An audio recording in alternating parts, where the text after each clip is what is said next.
Hey there. I am.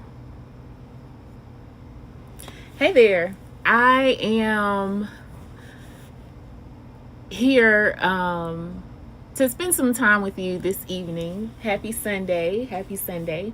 If you're joining me live, say hello. If you are catching the replay, let me know that as well. If you're new to me, I am Brittany Sherrill, the founder of Created the Coach and co-founder of M. Global. And it has been a while since I've gone live, actually, and I kind of miss spending time with you all. So I am making a commitment to show up more often and have conversations that need to be had. Okay, and so tonight I want to talk about the difference between, like signs that your business needs you as a CEO to hit reset, because sometimes we find ourselves like in this constant rat race where we are building, and then we are at the point where we are forced, basically where our business or our body forces us to stop. So I want to help those of you who feel like you have been working from a place of exhaustion but doing it for the sake of discipline.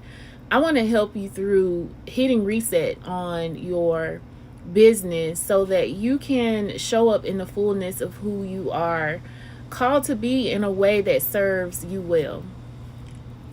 So tonight I am going to share with you what I call the reset method. So if you see me looking away from time to time, it's because I'm checking my notes and I want to make sure I don't miss anything.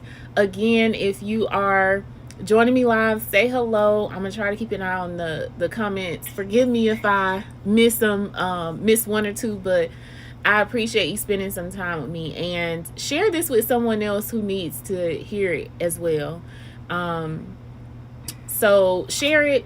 If you catch the replay, let me know you're catching the replay. Also, let me know any questions you have. I enjoy answering your questions. Let me know what comes up for you as we move through this. So I'm going to go over the reset method, go over some signs that your business needs a CEO pause, okay? And like I said before, if you're someone who has been pushing through exhaustion but just calling it discipline, but you know something is off, then this live is for you. Okay, this live is for you because there is a big difference between grinding and growing. Huge difference. And when you are a high achiever, it is easy to get caught up in the cycle of grinding. But we have to realize that grinding does not equate to growing. So you might be asking, how do I tell the difference between grinding and growing? Because they can, from the outlook, like from the external, in a lot of ways, they can look very similar. They can look a lot alike. But when you are grinding is just movement. Grinding is just repetition.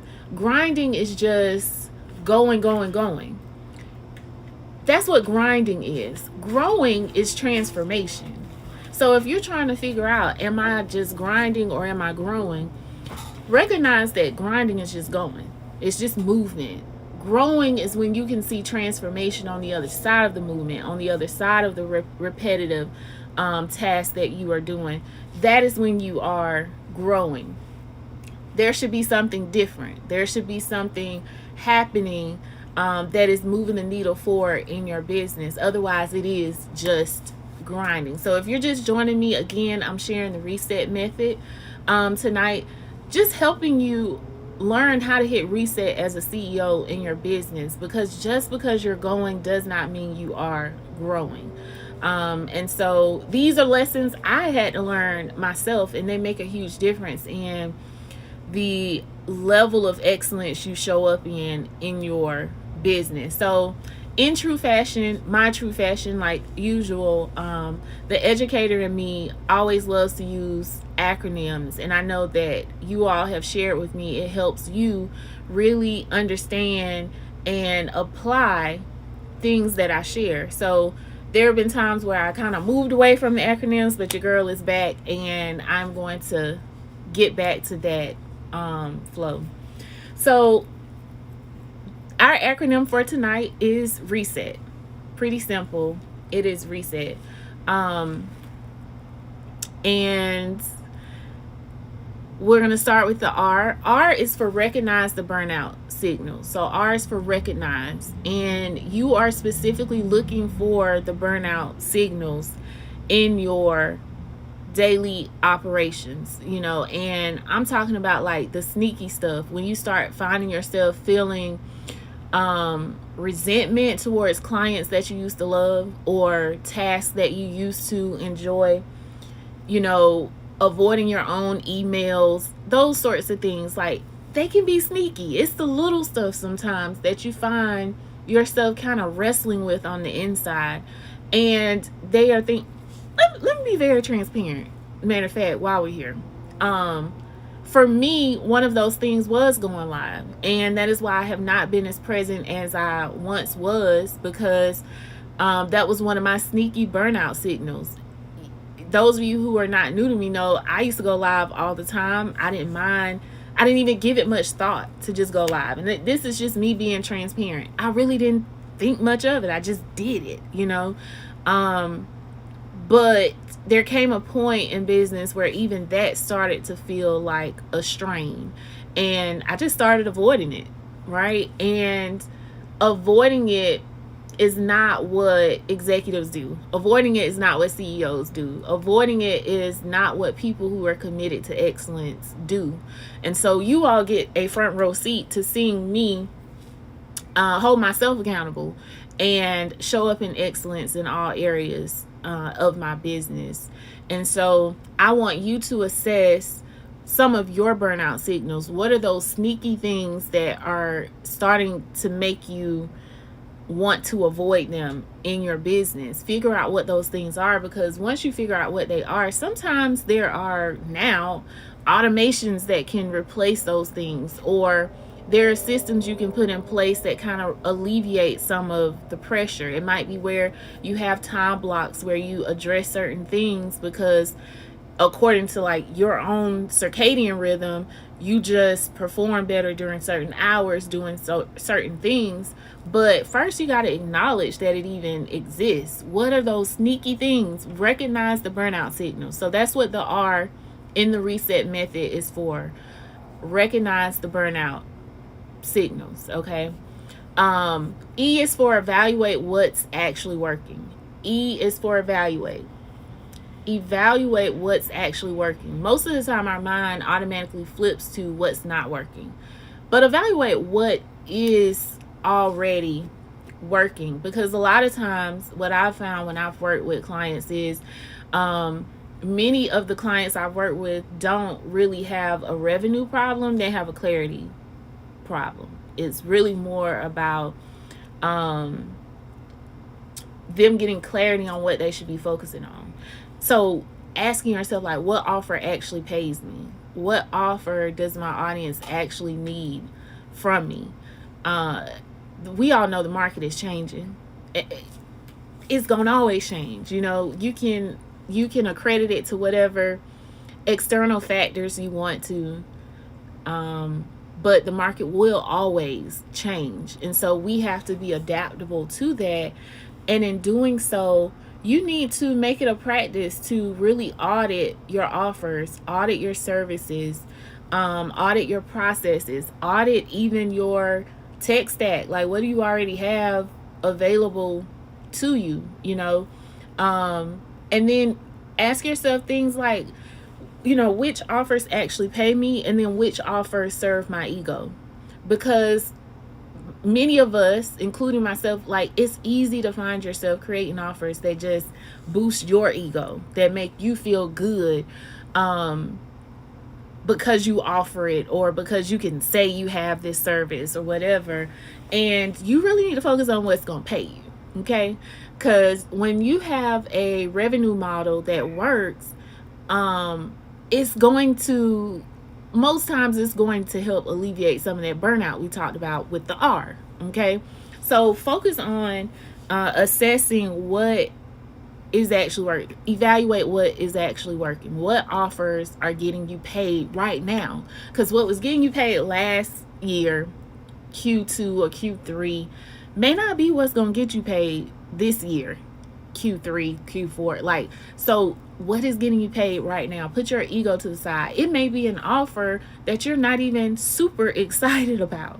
You might feel like it's a basic offer, but if that's the offer that is getting you paid, that's where your focus just needs to be.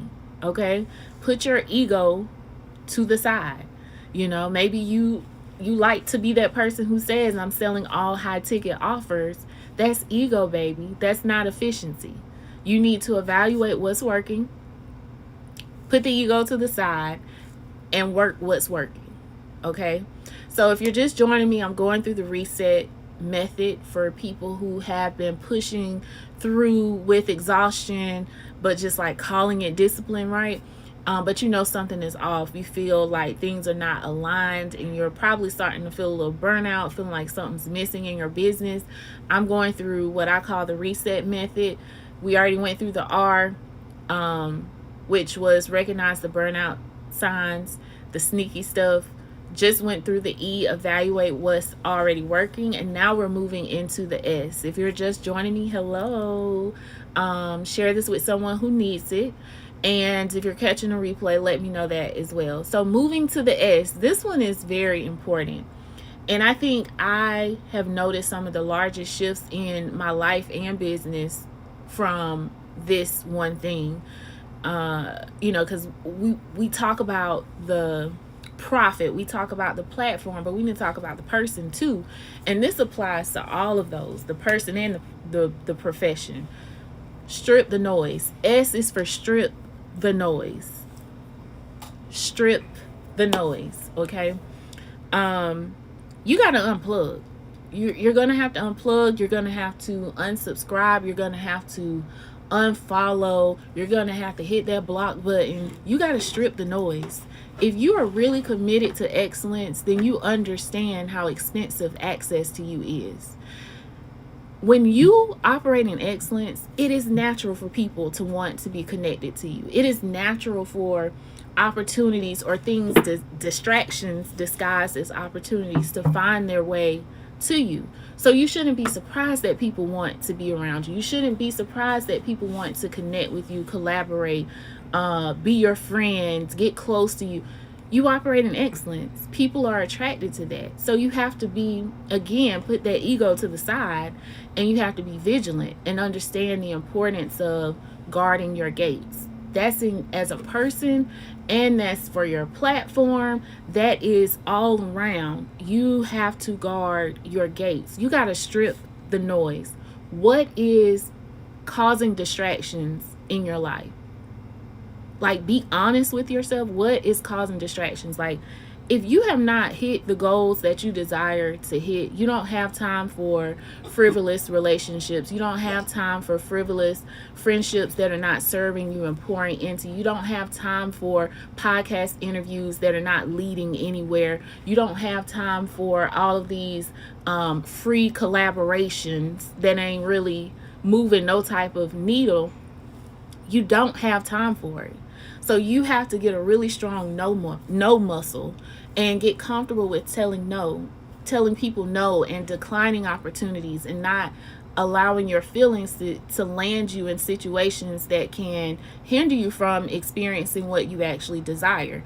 Because a lot of times we get caught up asking God for things and saying, oh, I want my life to look this way, or I want this in my life, or I want my business to look this way. But have you made room for it? Because if you keep allowing people to be placeholders, you keep allowing opportunities and distractions to be placeholders, guess what? You ain't even made room for him to send you what you're asking for. And sometimes he'll send it, but guess what? It won't stay, because you haven't made room for it. So you'll watch the very things that you've asked for show up in your life and then leave, because you never made space for it. You didn't clear out the baggage. You didn't clear out the old stuff. You didn't make room for what you were asking for. So the S is for strip the noise. What is it that you need to unplug from? Who do you need to unfollow? What are the things that are pulling you away? I know for me, I had to go through my emails, and I'm still in the process. But a lot of those sales advertisements and stuff, and I'm talking about my personal email, stores that I know I'm not really shopping at like that, or I only buy from them because I open my email and see the advertisement, and now I'm enticed to go buy something just because I see it's on sale. All of that matters. Like, unsubscribe. Okay, that takes up that it requires you to spend mental bandwidth processing it. Those emails coming from people who you're not associated with anymore. Like, even though you say, oh, I'm not really communicating, you still spend time reading the email. You still spend time having to go and manually delete that email or delete that text message. All of that, you are spending time. You are spending something that is way too expensive when you are on a mission. So S is for strip the noise. If you're joining me, hello. Share this with someone else who needs it. If you're catching a replay, let me know that too. Going through the reset method, I just went through the R, the E, and the S. R is for recognize the burnout signals. E is for evaluate what's already working. S is for strip the noise. And now we're moving into the next E, okay? The next E is elevate your standards. Elevate your standards, okay? I didn't say elevate your hustle, elevate your grind, elevate your standards, okay? Elevate the standards for who you work with. Like, who are the types of people that you work with? Elevate your standards in terms of what you charge. And when I say elevate your standards, it does not mean when I say elevate your standards when it comes to what you charge, it doesn't always mean elevating the actual price. It means making sure you evaluate what you're offering and making sure that the rates are aligned, that they are actually aligned with what you are providing to your people. Elevate how you show up, Don't give yourself room to half do stuff. If you're going to do it full out. Whether it's sending an email or, sending an email, whether it's drafting some sort of proposal, or even if you're going live, like, don't half step. Do it all in excellence, Elevate your standards. What were you doing last year? It shouldn't be the same thing you're doing this year. You should always be looking for a way to show up higher, to elevate the way you operate. So the E for this one is elevate your standards. Really look at how you are functioning and determine how you can elevate. How can you move? How can you come on up a little higher, And then the T is for transition into aligned action. The T is for transition. And in order to fully hit reset, you have to transition into aligned action, okay? A reset is not a reset just to be a reset. It's not. It's really rest with a return on investment. It's figuring out how to do these other steps and then get a return on that investment. It's not even just like getting rest just to be getting rest. It is resting with a return on that investment because you are doing it in a strategic manner. So I want you to go back through the whole reset. Recognize the burnout signs, evaluate what's already working, strip the noise, elevate your standards, and then transition into aligned action. And I want you to think through what is one thing. I'm actually challenging. What are two moves you can make this week to bring your business into alignment? Because you're not called to operate from this place of exhaustion. That was never supposed to be part of the plan. So when you have a strategy, it's not about you just knowing the strategy. It's about you putting it into practice. So I want you to